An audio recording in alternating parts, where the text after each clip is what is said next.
This is the Alternative Investing Advantage podcast from Advanta IRA, where we show you how to explore investments beyond Wall Street and open your eyes to new options for your portfolio. It's time to take control and give yourself the freedom to choose where you invest your money. Hi, and welcome to another edition of the Alternative Investing Advantage podcast. My name, as always, is Alex Perny, and today we are very pleased to welcome on Brian King, founder and CEO of LODAS Markets, LODAS Markets. And it's really kind of an interesting topic at hand because, throughout the tenure of this podcast, and especially if y'all are familiar with what we do at Advanta IRA, of investing in strictly alternative assets, you'll know that there's, really a lack of an open market for these types of assets. Now, granted, there's a very large spectrum of alternative assets. While I don't agree with the fact that real estate is considered an alternative asset, it is from the construct of retirement plan investing, if you will. But there's not really an open market for these kind of assets, whether it's, commercial real estate investing into limited partnerships, private stock investments, private REITs. All of these different kind of private assets can be a bit of a walled garden, if you will. Unless you kind of know the deal sponsor, the person raising capital, there really isn't a place like you have with the traditional stock markets to go on and say, hey, look, I'd like to buy this, or hey, maybe I'd like to sell something. There really isn't anyone creating a market or an ecosystem for that. And that's one reason that we wanted to have LODAS Markets on today, is that they've kind of, branched into creating a solution for that. And I'm painting with way too broad of a brush and missing a bunch of points, at least in the initial intro to this. But again, to paint a little bit of a picture of what we're going to be talking about, that's certainly going to be the topic at hand. So Brian, thank you very much for being on with us today. If you wouldn't mind, give us a little bit of background about yourself, kind of how you grew professionally into the position that you're in today with LODAS, and then we'll kind of dive into the problems and what you're looking to aim to solve with this particular platform. Perfect. Well, thank you again, Alex, for having me. It's great to be a part of your podcast. A little bit about me. I started as a financial advisor in the early part of my career, and then had a fantastic opportunity to kind of make a pivot in my career where I started working for a startup stock exchange. Many people may know that stock exchange. It was BATS, Global Markets, which was founded in the Kansas City metro area. And it grew to be the third largest exchange in the world. During my time there, I had the ability to move over to London and was the first person on the ground to start building BATS Europe. Today, that is the largest exchange in all of Europe. And then we were ultimately acquired by the Chicago Board of Options. And I used that kind of as an opportunity to leave and go to the New York Stock Exchange, where I was there for about 5 years, overseeing trading, market structures, and ETFs. So my background, again, having been in the exchange side of the world, the focus being so much of the time in making liquid things more liquid, speed of execution and depth of liquidity and that type of thing. Really what I saw is that the growth of the private markets, it was just expanding so much. Companies are staying private longer and more dollars are going into the private markets than are wanting to go into the listed markets. So with that, I thought the next big aspect of my career is, hey, if I've built so many different marketplaces over my career, if I had the opportunity to now turn and pivot and create liquidity for things that are traditionally illiquid. And so that's exactly what we did when we set out to build LODAS Markets. Yeah, absolutely. And I think it's a very good point to make, is that there has been a rather large, expansive growth for the private markets. I've seen it just in the past 12 years that I've been doing what I have, and strictly in the alternative space. Back in 2011, 2012, it was the alternative markets were almost hyper-focused to the real estate realm. And since then, to your point about companies staying private longer, you have a lot of these tech unicorns coming out and you're seeing multiples of billion-dollar valuations while they're still private. The need for, an IPO to really have that growth has been changed a little bit. There's so much more capital in the private sector that is driving these people to continue to raise capitals, have additional seed funds, have additional stock issuances.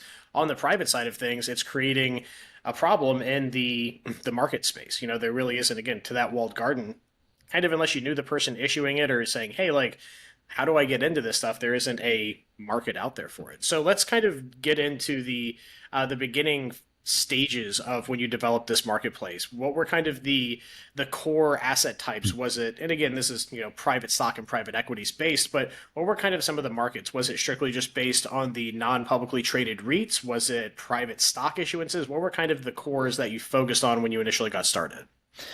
When we first started, it was we looked specifically at registered funds. So these are funds that are filing Ks and Qs with the SEC, and most of the time, those registered funds are going to be either REITs or BDCs. So they're not listed on exchange, but at the same time, they are kind of filing publicly so that people are able to have some level of transparency. And we started there for a couple of reasons. One, there's already a lot of transparency into these funds, kind of the mechanics, the financials, et cetera, distributions.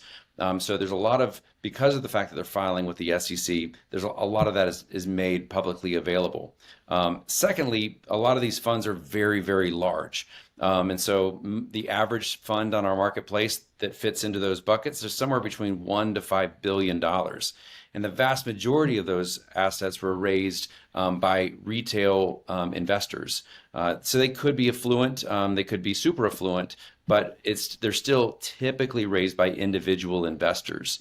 And so that was the area that we started, again, because you typically know in those types of funds, while they in many cases aren't liquid at all, or there may be no liquidity opportunities, they're growing. If they've been alive for a longer period of time, the funds have been alive for a longer period of time, there's more sellers that are innately growing inside of that fund, right? So they're building up a queue of people who are looking to try to find an opportunity for a redemption.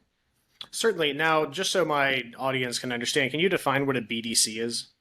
Sure. A BDC is a business development corporation. Oftentimes, it's a debt-related fund that is funding a business. In most cases, private businesses and that type of thing. So it's being able to. There's a lot of different ways that they could invest in it, but it's a lot more on the debt side of a business. Okay, gotcha. So it'd be kind of like a private equity firm or group that specializes in debt issuances to other underlying companies. So kind of the umbrella, and they plug into different industries or maybe have a core focus, right? That's right. Okay, so with these types of assets, now most of the time these things, again, like you said, are going to be relatively illiquid, meaning that one, there's not a marketplace to sell it. With the publicly traded stock exchange, there's market makers out there that have quantities of bid to then in turn plug out. There's always someone buying something, there's always someone selling something, but that doesn't obviously exist here. And being the problem that you're trying to solve. The other part of it, again, is the lack of liquidity. And some of these investments have restrictions in their covenants and actually subscribing to them that would make transference an issue. So were you only identifying companies that said, hey, you can sell this on a private market, or did you have to broach these companies and say, hey, look, if we have a market for this and they are otherwise qualifying investors, would you have some type of exemption or allowance for the transference of these shares? Because I know that's the problem I run into. I'm working with a client right now with a private REIT that's a little bit of a nightmare, to put it mildly, let's just say. And again, that's some of the kind of the issues is just like transference and just kind of the paperwork involved in it. So what are some of the kind of back ends that you did to solve those types of issues? Yeah, so for us, again, that was another reason why we started with the registered funds first, because most of the registered funds, they work with the transfer agent and in most cases don't have a transfer restriction. But as we moved down the line to more private related investments, they do have restrictions around transferring ownership. And so for the ones that don't have restrictions, technically we don't need to be working with the sponsor. We can trade it in an over-the-counter OTC method and be able to do that. And again, just to maybe take a quick step back, our process of being able to buy and sell is fully automated. So somebody could come in, they could set up an account in less than 5 minutes and be able to place their sell order for one of these funds. So that's actually something that we see happening on a very regular basis. New sellers coming in. We have a large number of buyers that are ready to interact with those people looking to sell. But on the private side, we definitely need to be working with the sponsor. On the registered side, we want to be working with the sponsor, but we don't need to be. On the private side, in most cases, we need to be working with the sponsor. So the sponsor says, hey, we had this we have somebody who's looking for liquidity. Can you leverage this with your network of buyers and see if there's any interest out there amongst your audience? Okay, yeah, it definitely makes sense. So, in the traditional sense of a market, you don't necessarily have a market maker interaction with this. It's more of kind of a marketplace to where you have, let's say, the few sponsors, and let's say more on the registered side with the private REITs and the BDCs, where, okay, these are already kind of going through a more formalized stock exchange, if you will. There's a transfer agent, there is no inherent lockup or restrictive covenants in there. And basically someone says, hey, look, I can't sell this. There's no redemption for it. I have to be satisfied with the rate of returns or whatever is stated in the actual investment. But I otherwise like some liquidity. So they come on, kind of list their asset on the platform, and then someone else will be like, oh, that looks interesting. I'll buy that. Is that, again, kind of the high level of how it worked, at least in the beginning? Yeah, that's exactly right. So for us, again, one thing worth mentioning is that we're an ATS. So for those in your audience that may not know what an ATS is, an ATS is a lot like an exchange. We're registered with the SEC and function much like an exchange. The difference between an exchange and an ATS is that an exchange self-regulates. An ATS has to outsource their regulation to FINRA, so therefore they're also a broker-dealer. So with that caveat aside, you mentioned, there's not necessarily a market maker in the middle here, and to an extent that's true. As of right now, we don't specifically have market makers. Our market is built so that we could have market makers, somebody that's sitting in between the buyer and the seller. They could go and acquire a bunch of liquidity, then go and deliver a large position perhaps to a buyer that's maybe not wanting to sit there and pick up each individual piece as they go along. But certainly there's a lot of flexibility as to how our market can operate. Now that's interesting. Dealing in the very private space that I've dealt with for my career, I never really kind of run too much into FINRA for the most part. SEC to an extent with making sure that PPMs and different types of private offerings comply to the securities law of 33 for their exemptions into the more formalized SEC regulations. But in this case, these are not, again, some of them are a little bit hybrid, some of them, and we'll get into the more private stuff you've done, but explain a little bit about, what it looks like in the regulatory space for FINRA to have some oversight with this. Kind of what are they looking for, and, what's kind of the, overall thought process of them being involved in this if it's not really publicly traded securities? Yeah, so for anytime you have a security, and again, I think in most cases, everything that we're talking about by definition is a security, whether or not they have to file, with the SEC or file with FINRA, that's or even file with the states. There's a lot of different exemptions that these assets have under various rules, and so they might not have to file with certain entities by those exemptions.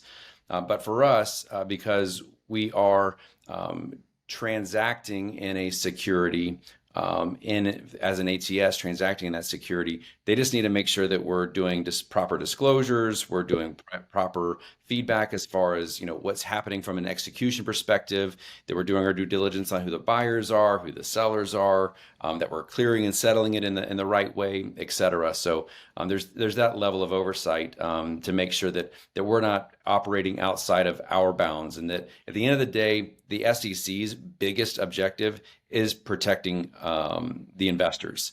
That's their primary purpose, is protect investors. And so from that perspective, again, having oversight over an ATS, that's what they're ultimately going to focus on, is making sure that we're looking after the end investors.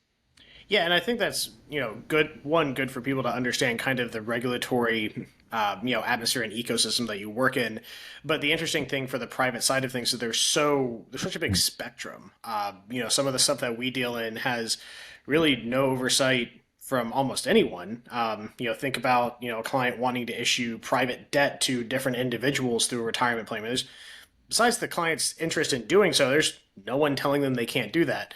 And then obviously very highly regulated things such as, well, I don't know, pick all the way up to publicly traded securities. But again, the spectrum of what kind of oversight is on these, especially with new stuff, I always find interesting, just because when something is new, sometimes regulators don't know. It's like, well, this doesn't really fall in your bucket. That didn't fall in your bucket. So who looks over it? And, I might get some flack for saying this, but I think regulatory oversight painted with a broad brush is typically a good thing. When I think we see the reduction in oversight. You see the big overcorrections from the late '90s reduction in oversight. You have things like Enron and WorldCom that come out of that. So again, I think levels of oversight are good, and understanding kind of, especially with new stuff, where it comes in is interesting to me. Maybe not to anyone else, but hey, I can learn something too, right? So, coming from the perspective of, you've kind of identified the need in the market. You start with the stuff that's kind of, again, adjacent to the publicly traded stuff that has a need for a market. I'm just trying to think of which question I want to ask next, because I got a couple here. Well, let's start again. Let's start at the beginning, and let's have an interest in finishing this up. So, when it comes to identifying customer bases, so you identify a problem, right? Now, that's all well and good, but if you solve a problem that no one, adopts the ecosystem and utilizes, it's kind of a moot point. Great idea, but where does it go? So how do you how did you go out and identify a customer base? Was it just basically outward facing marketing? Did you already have a large pool of business that you had, just kind of immediately said, hey, here's what we have going on? And further to that, do those people have to be accredited? Are these just rank and file retail, or is it kind of the whole spectrum that utilizes and adopts this ecosystem? Yeah, it's a great question. And I think for us, as we set out to start the very first thing that we did is we listed one fund. And I say listed, it's obviously not to be confused with public listing on an exchange, but we added one fund to our marketplace. You may or may not be familiar with a company called Phillips Edison. It was a grocery anchored shopping center REIT that ultimately did list on exchange. So what we did is we knew that there was an opportunity there. We knew that there was a lot of shareholders. We knew the CEO of Phillips Edison. And so we had those initial early conversations saying, hey, we could help with some pre-IPO liquidity. We know you're getting ready to list on NASDAQ. But we also know there's a bunch of people that are anxiously waiting to hit a sell button day one. If we can relieve some of that seller pressure before you actually list this thing, it could be really beneficial for the overall fund. And we've actually seen that play out pretty substantially. I mean, it was a great story of a REIT listing on an exchange. I can't say that we take all the credit for it. At the end of the day, Phillips Edison is a great fund and has performed really well post IPO. But again, for us, a big focus is saying, hey, if we can remove some of that initial seller pressure, it's fantastic. So there was a communication point that said to their shareholders saying, hey, if you're looking to have an exit, here's an opportunity to do it. We have a natural buying audience, and I will say the vast majority of our buyer base is institutional in nature. But at a minimum, you do have to at least be an accredited investor to be a buyer on our marketplace. Now, you don't have to be accredited to own a REIT, a publicly registered REIT. But the reason why we do that is because in most cases, those REITs, they have to be suitable investments for people who are not accredited. If you're accredited, then you don't have to worry about suitability requirements. And so that takes some of that regulatory pressure off of us to make sure that the buyer is suitable. So we have institutional, or at least at a minimum, accredited investors that are buying. We have retail investors in many cases that are the sellers. But we also have, we built another level to our marketplace that allows a financial advisor to come in on behalf of those individual investors to be able to set up accounts. And we call that advisor view. The advisor can set everything up for the client. And then we also have something above that called firm view, where the parent firm of that advisor can have complete oversight over the whole process. Yeah, and it makes sense for the accreditation just because of all the, again, the suitability issues that come with all these different types of things. You don't necessarily have to worry about that. And I'm assuming, if you probably wanted to build it out, there might be a path forward, but, building out those APIs and everything like that for doing the non-accredited stuff would be cumbersome, probably to say the least. But from the aspect of a seller, do you need to be, if it was a retail person, do they need to be accredited to sell on the marketplace? It's just the buy. No. Right. They don't need to be accredited to sell. But what's interesting, so if you do want to be a buyer on our marketplace, we'll ask you an extra little subset of questions as you're going through your onboarding process. If you say, no, I'm just looking to sell, we eliminate the need to answer any of those questions, and the buy button actually disappears off of the marketplace. So until you go back in and attest that you are an accredited investor, et cetera, that buy button won't appear back on the marketplace. Okay, yeah, that definitely makes sense. Now, from the perspective of, and I definitely kind of had a trajectory of the next question I wanted to ask, but you saying a few of these things pops into my head. Well, let's go to the next one. So let's talk about a little bit of the evolution. So we have, again, the very adjacent to publicly traded stuff. Now, how long did you kind of run just in that kind of sector with those types of assets being listed? How long, one, how long has LODAS been around? And two, how long did you kind of focus on that particular market?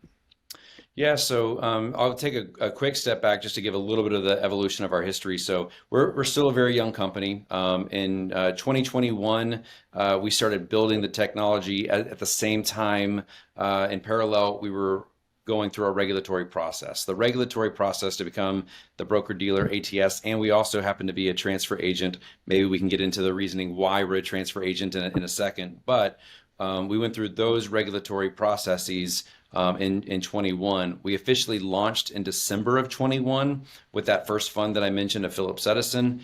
And so for the first, let's say, year throughout 2022, we planted a lot of seeds. And most of what we were doing was in the registered fund space. In 2023, we really started to be able to harvest it. And we started to see this hockey stick of growth, which has been fantastic over the last, like I said, call it 10 months. And then, but also simultaneous to that, we started listing some private deals. So we have some private energy funds, we have some private real estate funds, and so we've really kind of widened the net of where it fits in the structure of the actual process. Okay, gotcha. So it's just kind of a natural progression, although albeit a very condensed timeline.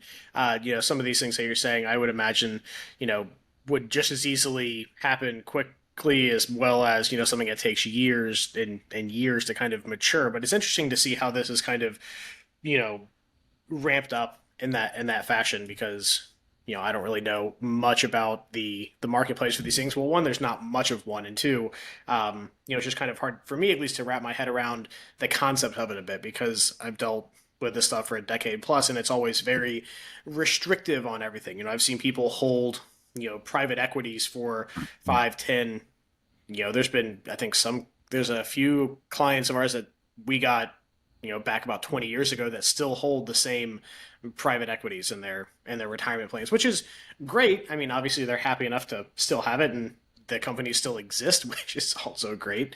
They do exist for there to be an investment. But again, just interesting in looking from that. Now, is this what you're building out? Is it strictly just a secondary marketplace, or have you had any, or are you potentially going to look at people looking to raise capital saying, hey, we have new issuances of stuff that we'd like to list on this marketplace. So instead of buyer, like holder to seller transactions, would it be maybe issuer to buyer transactions? Or is that something that you have currently, or maybe you're looking to in the future? So a great question and timely question because I'll start by saying our core competency, the core problem we're trying to solve is secondary liquidity in the alternative space. That being said, there are a couple of different sponsors that we're talking to right now. They have closed offerings, things that have been closed for many years. There's not really any liquidity available in those funds, but they're starting to roll out new funds. And if you're rolling out a new fund, you're trying to raise new capital, there's two things. A lot of times you're going to the distribution channels that you went to before when you were raising fund one. And in many cases, those people who are distributing it said, listen, until you solve the liquidity issue over here on fund one, we don't necessarily want to distribute fund two. Second thing is obviously fund two, like their biggest need right now is to raise capital, right? So going back to your question, the short answer is yes, we do have the ability. We're approved to do primaries. We can do it. Core competency is secondaries. But we've created some pretty unique structures for some specific funds that say, hey, if we have shareholders that are in Fund 1 that want to have a liquidity event, but some of these people who want a liquidity event just want to be able to either A, roll into something new that maybe has a better distribution, has a better liquidity valve, or something along those lines. And so we actually have buyers in place that are sitting there buying up those shares for anybody who says, I want to sell Fund 1. And then we're giving permissions to anybody who wants to roll into the next fund. Let's say somebody had $100,000 in Fund 1. They want 50% liquidity and they want to roll 50% into a new fund. We can do that. We can actually structure that process that gives them that initial liquidity and roll into the next one. And then basically what happens is now that person who was able to buy up those shares, the buyer, institutional buyer that we have doing that, can actually then turn and take their shares and convert it in from Fund 1, convert it into Fund 2. So there's some really cool, unique strategies that we're working with various sponsors that are trying to solve, in some cases, multiple problems, and they're leveraging our platform to do it. And I think in the best word I can come up with is maybe an unintended consequence, kind of as a negative connotation, but in this case it would be a positive, is that while you yourself don't have like a formalized market maker structure, it sounds to me like you have at least some of the institutional people, them seeing the value and saying, okay, well, if I can buy up, a tranche of this looks like a good investment, and there's obviously people that are buying it, I can buy it here, at a certain valuation. And is there an ability for them to price point and make the spread? Or is it strictly a price point that's set by the issuer? How would that kind of work for these people, like you said, that are going in and buying up, an issuance of shares, and whether or not they want to do that type of conversion factor, notwithstanding, what does it look like from them? Because obviously they purchase, and if they're an institution to sell, how is price point pegged for these kind of transactions? Yeah, so for most cases, I would say I don't think we've actually had a case where the sponsor is dictating what price it should execute at. In most cases, the sponsor wants nothing to do with where the execution is going to be on a secondary market. But many of these funds actually are posting or publishing an NAV. Some private funds don't do that. So they're not showing what the real mark is on a monthly or daily basis. But I'll give another example of a situation. Probably most of your audience is familiar with Blackstone's BREIT. So BREIT is the largest REIT I think that's ever existed. It's in an NAV REIT structure, which means they're providing liquidity on a monthly basis. And but about 12 months ago, they hit caps, right? Meaning that people who were asking for a redemption, they in most cases were being prorated, so they couldn't get their full redemption because there was too many people asking for it at one time, and there's a limit as to how much Blackstone is able to meet from a redemption perspective.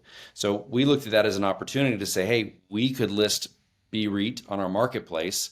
So anybody who's looking to sell that can't get all of their money back, I think at this point nobody has gotten all of their money back that even started 12 months ago putting it into the queue.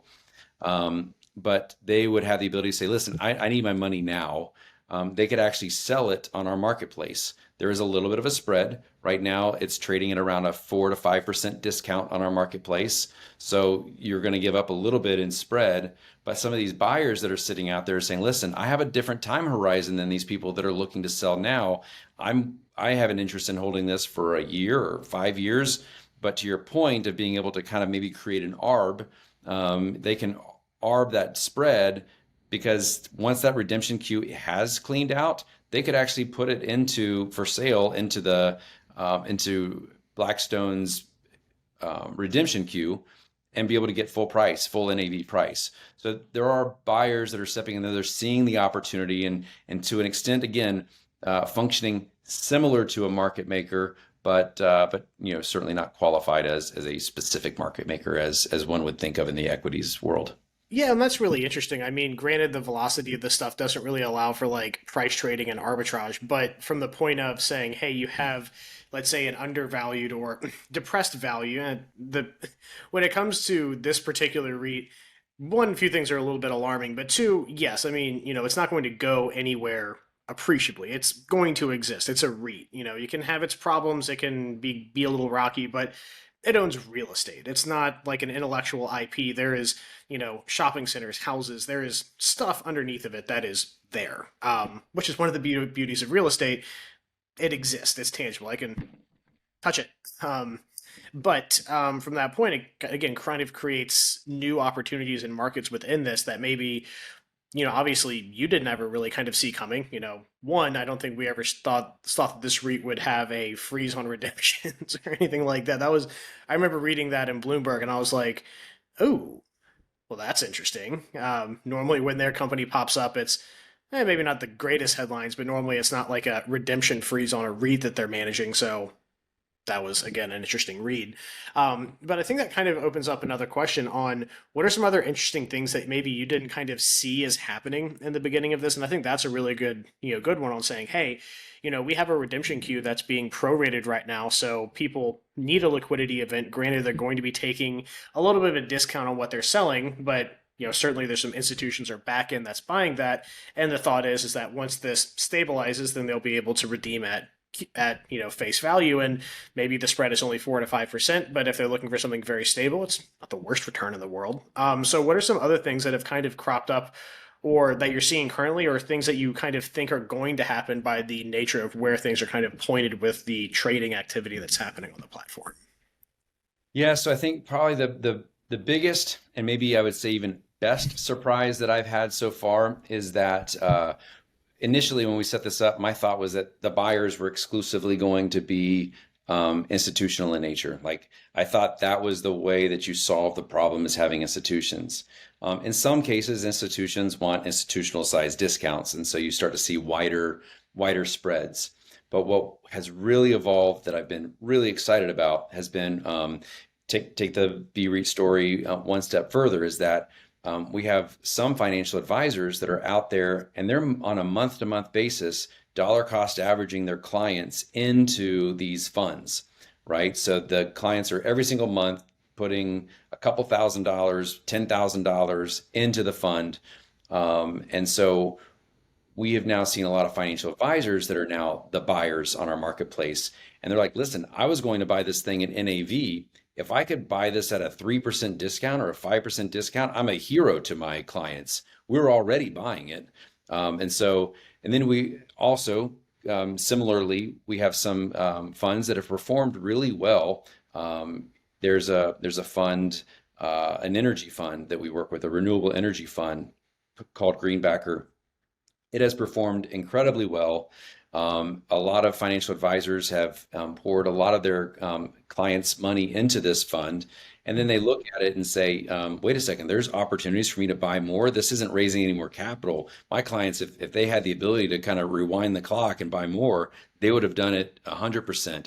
Or maybe that financial advisor says, this client has it, but this client of mine over here doesn't. And if they had the opportunity to buy it, they would. So when they start to see opportunities to buy more of something that they already like, they're willing to do it. But because of the fact we have so many people that are bidding to buy, it's compressed the spread, right? So when you have one buyer, they're saying, oh, I'll get it at a 15% discount. But when you have a bunch of buyers, all of a sudden you see that spread compress pretty dramatically. And I think that's been really exciting. But again, going back to it and saying that when you're looking at the who is the buyer, like that's great to be able to see a change in that dynamic where it's not just institutional. You have, individuals competing with institutional buyers. Yeah, and I think that's actually an interesting point that you make of saying, the nature of private investments is that there's, there's a finite amount of shares that are issued. And granted, there's a finite amount of shares of any company that's issued. But when you're talking about, a private equity, of any variety or something like that, the numbers are significantly smaller. You don't have hundreds of millions of outstanding common stock like you do of Microsoft or IBM. There might be, let's say, 300. Granted, the share price is much higher, or there might be, hundreds of thousands. But again, comparative analysis be what it may, look at what your favorite stock on the New York Stock Exchange is. It is going to be a fraction, and maybe even a fraction of a percent as much of the volume. And especially when it comes to trading volume as well, it's even, it's statistically insignificant if you were to run the calculation on it, which again is interesting that there is enough of a market in this to create something that you've created. But to that point of saying, okay, we have people that have a very well performing asset and they've stopped issuing shares. So how do you buy it? Well, you have to buy it on a secondary market, and creating an opportunity for people that said, hey, I wish I had more of this to buy more of it. Now, this is where kind of the simple laws of economics kind of come in. You have very few people buying, more than a few people selling, the spread and discount's going to be bigger. But is the majority of things being sold on this marketplace, is it always typically at some form of a discount, or is it at a par value? What is typically kind of the pricing that you see most often? And is it basically just standard economic supply, or are there kind of some interesting things that you're seeing as far as how the pricing structure and the spread and discounts plays out? Yeah, so I think it's a fair question. I would say the vast majority of the things that trade on our marketplace are at some level of a discount, right? But I don't think that's always going to be the case, and it hasn't always been the case on our marketplace, right? There's been some cases where there's been some product where somebody's like, I really want that. I'd be willing to buy it at face value because there's no shares available, right? I want it, so I'd take it at the current market value.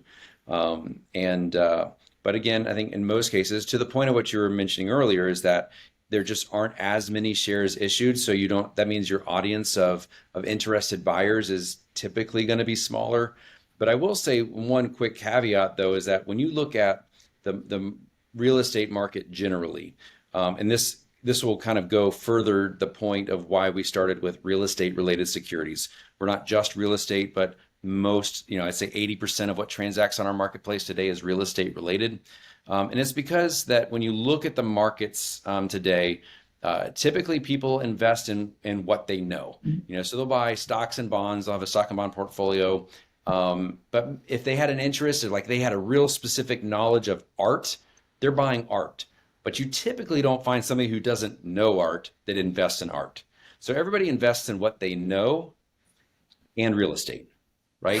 Almost everybody invests in real estate at some capacity, even if it's just owning your own home, right? Most people are investing in real estate. And so that creates a very, very wide breadth of people who have an interest in owning certain elements of real estate. And again, when you think about the addressable market, you're right that the individual funds might be smaller than a Microsoft, but at the same time, when you look at what the size of the real estate market is in the US, the private market space, there's all kinds of numbers of what people speculate on it, but the commercial real estate market, I think, is somewhere around $18 trillion, right? That's a massive addressable market, right? And so for us, being able to look at that and say, okay, that's the addressable market. I know when we first started to create this business, everybody that we talked to, I didn't have one person say, you shouldn't be doing this. Everybody was like, this is so needed, incredibly needed, especially during what's going on right now, keeping in mind that we were forming this company in the throes of COVID. And everybody's like thinking that real estate was going to be, completely decimated. It didn't happen when they were thinking it, but there's some elements of real estate that are being highly, highly affected right now. But the only negative feedback that we ever got from people is saying like, but real estate, it's not supposed to be liquid. Like you're not, like you buy it and you're supposed to hold it for the long term, right? And so it's not supposed to be liquid. But one of the things that the feedback that I would kind of present is saying, well, you mentioned Microsoft and IBM. Technically, as a company, it's not liquid. It's only liquid because there's a secondary market, right? And so from the seat that we sit in, there really isn't anything that shouldn't have have a liquidity feature. And from where we're sitting, the sponsor is probably not the best person to provide that liquidity, right? So for Blackstone to say that they're going to be the ones that are providing all of the liquidity to the people that are looking to redeem shares, sometimes that's going to cause you to do unnatural things, either sell an asset prematurely that you didn't want to sell, or two, go and have to raise money from University of California to be able to, and give them a special promotional rate to be able to raise that capital so that you can then in turn take that capital and give it to shareholders in redemptions. Those aren't natural behaviors of a fund economic. So for us to be able to create a secondary market is is definitely more natural, right? Yeah, absolutely. And I think, notwithstanding, again, the general sentiment, having a market, having your assets have some type of better marketability is probably a good thing in the long run. Granted, being able to buy real estate at the click of a button like you do with a publicly traded security, I don't really think is good generally, but again, to have that back end liquidity where it's not kind of the coal mining town where you buy it, you get your money, you buy it, you sell it back, you go to the company store, kind of like what's happening with BREIT. You invest into it, you get your money back out from them, and any liquidity interaction is strictly just with the issuer. I think again, having a more diverse market is going to be a healthier market, which is kind of what you're aiming to apply here. Now, from the perspective of, let's say, the investors that are looking to acquire more liquidity, or let's say from the seller side, when someone plugs into a market like this, is their ability, is it kind of one of those things where they kind of self-list the asset that they have? Like, let's say, hey, I'm holding BREIT and I have a fill my order at X, good till filled kind of thing. How does it look like from like the integration standpoint of someone listing their asset on this platform? Again, like you said, they set price point. They set it too high, it's going to sell. They set it too low, they miss out on a bunch of money. So what does it look like from the actual consumer interface into this? How does that kind of run? So for us, we took a very traditional market approach to it. In that, and again, I'm using kind of my background of building marketplaces in a traditional sense, and so wanted to be able to apply a traditional market to it. So the way that it works today, I would say there are limit orders, there are IOIs. You're never going to see a market order. Yeah. So there's, I don't think I have to do a whole lot of explaining there. But we also have IOIs. That's an indication of interest. And that's typically from the buyer's perspective. They're saying, hey, I have an interest in buying this particular fund at X price. And it just sits out there, right? And they have the ability to get notifications when sell orders come in, et cetera. The IOI itself is non-binding. Then you have on the other side, a seller has the ability to put in what's called an RFQ, or a request for a quote. So in the traditional registered fund market that we have, in most cases, I think maybe even in all cases, we have active buyers for every fund that's listed on our marketplace, right? So, and what they're doing is all these different buyers are putting out IOIs, indications of interest that say, I'm interested in buying at X price. And in most cases, it's multiple millions of dollars deep. So they're going to say, I'm interested in buying at $10. Somebody else may say, I'm interested in buying at $9.50, but all of those are going to be displayed. So when a seller comes in, they actually see, we put all the data in front of them. So they know what the NAV is, they know what the best bids are. And so that helps them drive to see where the market is, right? So when a seller comes in, most cases, what they'll do is they'll put a sell order in for where the buy order sits. Now, if they don't like that buy order and they say, I want to name my own price, they can do that. They can put in a limit order. If, say, the best buyer was at $10 and they're like, I'd like to put it in for $10.15. They can put their limited order in at $10.15 to see if they can get somebody to come in. The IOIs are still going to get a notification that that order came in, and they'll make the decision whether or not they want to reach up to grab that or not. But in most cases, on the registered fund side, it's a buyer-driven market. The buyer is saying, this is where we believe the market is for this fund. On the private side, now you're talking even smaller funds, right? Some of these REITs are multi-billion-dollar funds. On the private side, you're talking maybe 50 to a couple $100 million in size. They could be bigger, but still that's usually the range.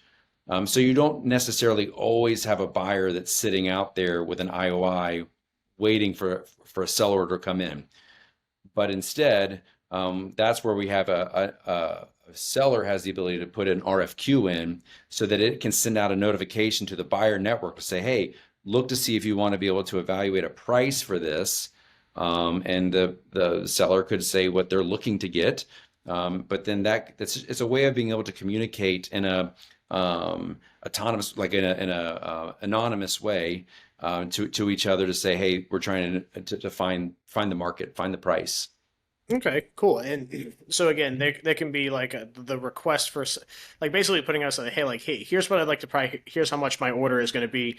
And again, there's kind of a lot to take in, but do you have ones where it's just like, fill at this price and it can automate to that point? Say, look, if someone can fill this for, 15.50 a share, it'll automatically just trigger, or is it again a little bit more is there inherently some back and forth in that, or is there any type of way to like just put like an automated fill order in and say, look, fill it at this. If it doesn't fill it, fill or kill is just there, or it doesn't Yep. fill. Yeah, Okay. absolutely. Yeah. So we definitely have that capability as well. So they could come in, they could put a limit order to say, look, I'm looking to sell it. If I could get this, great. And somebody might come in and just grab it. If it's a good price for them, they understand it. They did the diligence on it.